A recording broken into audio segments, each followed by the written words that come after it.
날마다 살아가는 삶의 자리에서 구원의 은혜를 간직하며 살아가고 계십니까? 불신자였던 한 사람이 예수 그리스도를 만나 하나님의 자녀, 신자가 된다는 것은 정말 놀라운 은혜입니다. 그러나 더 놀라운 것은 그렇게 하나님의 자녀, 신자가 된 사람들이 항상 충만한 은혜 안에서 살아간다는 것. 이것은 정말 하나님의 놀라운 은혜가 아닐 수 없습니다. 왜냐하면 로마서 7장 17절 말씀에 보면 이제는 그것을 행하는 자가 내가 아니요 내 속에 거하는 죄니라. 사도 바울이 탄식하고 한탄하는 것은 거듭난 하나님의 자녀임에도 불구하고 항상 충만한 은혜가 안에서 살아갈 수 없는 자신의 한계를 고백하고 있는 것이죠. 하나님의 자녀들, 신자가 어떻게 은혜의 상태에서 멀어지는가를 성경은 우리에게 분명하게 보여주고 있습니다. 특별히 17세기의 신학자 존 오웬은 신자의 내재하는 죄라는 책을 통해서 신자 안에서 여전히 거듭났지만 죄와 사망의 법이 어떻게 우리를 묶고 있는가에 대해서 이야기하고 있습니다. 인생에서 가장 중요한 문제는 구원을 받는 것입니다. 그리고 신앙에 있어서 가장 중요한 문제는 구원의 은혜를 간직하며 살아가는 것이겠죠. 구원의 은혜를 간직하며 살아가는 일은 하늘로부터 부어지는 초월적인 은혜뿐만 아니라 우리의 일상 속에서 충족한 은혜가 아니고서는 결코 경험할 수 없는 일입니다. 우리는 늘 언제나 공고함과 어려움을 대면하고 살아갑니다. 은혜에서 미끄러질 때도 있고 때로는 저는 걸음걸이로 걸어갈 수밖에 없는 비참한 환경을 마주대야 할 때도 있습니다. 우리는 이러한 곤고함 속에서 우리는 하나님 앞에 우리의 길을 여쭙고 물어봐야 할 것입니다. 전도서 7장 14절 말씀에 보면 형통한 날에는 기뻐하고 공고한 날에는 되돌아보라. 이 두 가지를 하나님이 병행하게 하사 사람이 그의 장래의 일을 능히 헤아려 알지 못하게 하셨느니라. 이렇게 기록하고 있습니다. 세상엔 참 다양한 사람들이 존재하죠. 비열한 사람도 있고 한심한 사람도 있고, 그런데 슬픈 사실은 그런 사람들 가운데에서도 그리스도인 또 교회를 다닌다고 자처하는 사람들이 있다는 사실입니다. 그리스도인이 어떻게 저럴 수 있을까 하는 마음이 듭니다. 그러나 조금만 더 생각해보면 우리 안에서 은혜가 사라지고 또 은혜가 멈춘다면, 은혜가 작동하지 않는다면 나도 그렇게 될 수밖에 없음을 인정하지 않을 수가 없습니다. 우리 또한 동일한 그런 사람들이기 때문에 그렇죠. 하나님의 은혜가 붙들어 주실 때에만 우리는 하나님의 자녀다운 삶을 살아갈 수 있는 것이지, 하나님의 은혜가 우리 가운데 가리워진다면 우리는 모두 죄인 중에 한 사람으로 살아갈 수밖에 없을 것입니다. 은혜의 상태에 있던 하나님의 자녀들이 왜 그 은혜에서 미끄러져 부패하는 상태가 될까요? 사실 우리는 이미 이 문제에 대한 답을 너무나 잘 알고 있습니다. 그것은 바로 죄 때문입니다. 은혜는 죄를 물러가게 하고 죄는 은혜를 물러가게 합니다.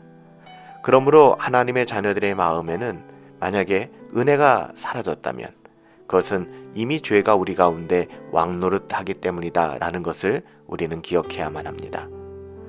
이런 단순한 이해만으로는 실제로 죄와 맞붙어 싸울 때 우리가 무엇을 경계해야 되고 어디서 어떻게 열심을 내야 되는지 알 수 없을 때가 많죠. 이런 문제에 대해서, 우리의 실상에 대해서 구체적인 답을 갖고 있어야 우리는 은혜의 상태에서 뒤로 물러날 때마다 또 허우적거렸던 그 공허한 몸부림을 그치고 지속적으로 하나님의 은혜를 누리며 사는 법을 배워나갈 수 있을 것입니다. 우리가 아무리 성화되었고 또 성화되어 가고 이 땅을 살아가는 그리스도인 안에는 그럼에도 불구하고 잔존하는 죄가 있지 않습니까? 그 죄는 예수 그리스도를 추구하는 경건한 삶의 몸부림 속에서 수많은 죄 죽임의 칼날을 피하고 살아남아 있는 아주 교묘한 죄들입니다. 이러한 죄들은 우리가 잠시만 경건 생활을 멈추고 믿음의 경주를 게으르게 하면 그 무너진 경계의 틈 사이로 교묘하게 비집고 들어와 그 세력을 확장하곤 합니다. 그래서 우리를 조금씩 죄의 지배의 그 상태로 데려가서 사도 바울이 고백했던 것처럼 내가 원치 않는 죄 가운데 그렇게 우리의 모든 은혜의 샘을 막아버린 채 우리를 비참한 지경에 방치해 놓게 되는 것이죠.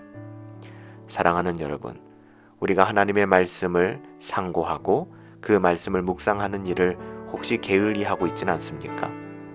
또한 열심히 기도하며 하나님 앞에 나아가는 것이 이제는 싫고 실증이 나진 않습니까? 거룩한 삶을 위한 의무를 포기할 때, 경건을 훈련하고 경건을 힘쓰는 일을 포기할 때 하나님의 자녀들에게 돌아오는 것은 피눈물 나는 방황과 고통밖에는 없습니다. 마음이 갈기갈기 찢어지는 것 같은 고통과 아픔으로 회개하여도 그것만으로 단번에 은혜의 상태가 회복되지 않는데 그런 회개 가운데 나아가는 사람조차 너무 적다는 것이 가슴 아픈 현실입니다. 많은 사람들이 하나님의 은혜를 사모하던 마음을 잃어버린 채 그냥 종교적인 신앙생활, 교회만 왔다 갔다 할 뿐이죠. 핍절한 영혼으로 살고 있으면서 가난한 마음을 상실하고 한없이 높아진 마음으로 살아가고 있는 꼴입니다. 우리 이 아침에 처음 하나님의 은혜를 경험했던 그때를 생각해 봅시다. 그때 어떤 마음으로 하나님 앞에 매달리며 하루를 사셨습니까? 사실 생각해 보면 그때 우리는 모두 상처 입은 영혼이었으며 주님을 만나는 것 외에는 아무것도 바랄 것이 없는 그런 사람들 아니었습니까? 주님을 섬기기 위해서라면 육체의 고단함쯤은 아무것도 아니었고 사람들의 수군거림쯤도 아무것도 아니었어요. 아무리 이른 새벽, 아무리 늦은 저녁이어도 주님을 만나기 위해 교회로 달려나오는 길이 마냥 행복하지 않았습니까? 어린아이처럼 말씀을 사모하고 주님을 사랑하는 것밖에 더 중요한 것은 아무것도 없다라고, 그것이 우리의 고백이었잖아요. 그래서 이렇게 좋은 회심의 은혜를 아직 모른 채 살아가는 사람들을 만나고 또 경험하게 되면 어쩌면 좋냐고 매일 그 영혼을 긍휼히 여기며 매일 눈물로 기도하지 않았습니까? 왜 우리는 그때 그 마음을 잃어버렸을까요? 왜 우리는 그 우리의 마음의 눈을 하나님을 향한 그 눈에서 세상을 바라보는 눈으로 바꿔버리고 말았을까요? 세상의 부귀와 세상의 안락을 향해 우리는 왜 탐욕스럽게 우리의 눈을 돌리고 말았을까요? 이제 우리는 자신을 주의 깊게 돌아보며 우리가 도대체 어디서부터 미끄러졌는지를 생각하고 다시 주의 은혜를 구해야 될 것입니다. 그래서 전도서 기자는 오늘 우리가 읽은 이 말씀처럼 형통한 날에는 기뻐하고 중요한 것 곤고한 날에는, 우리가 힘들고 어려운 그 순간에는 우리의 영혼을 되돌아보라, 그렇게 권면하는 것입니다. 이것이 오직 하나님만 바라는 구도자의 마음으로 돌아가는 첫걸음이죠. 사랑하는 성도 여러분, 은혜 안에 살아가던 신자들이 은혜에서 미끄러지게 하는 원인들이 있습니다. 요인들이 있습니다. 이것들을 깨닫고 이것들을 발견하고 또 이것들을 적당하게 조치하는 것은 우리 신앙생활에 매우 중요한 일입니다. 지금도 우리 안에, 우리 마음 안에 그런 위험들이 자라고 있다면 여러분들 그것들을 잘 돌아보아야 할 것입니다. 형통한 날에는 기뻐하죠. 하지만 곤고한 날에는 되돌아보라, 그렇게 말씀하고 계십니다. 하나님께서는 이 두 가지를 하나님이 병행하게 하셨고 사람이 그 장래의 일을 능히 헤아려 알지 못하게 하셨다라고 말씀하고 계십니다. 어디서부터 우리는 우리의 길을 물어보고 찾아야 될까요?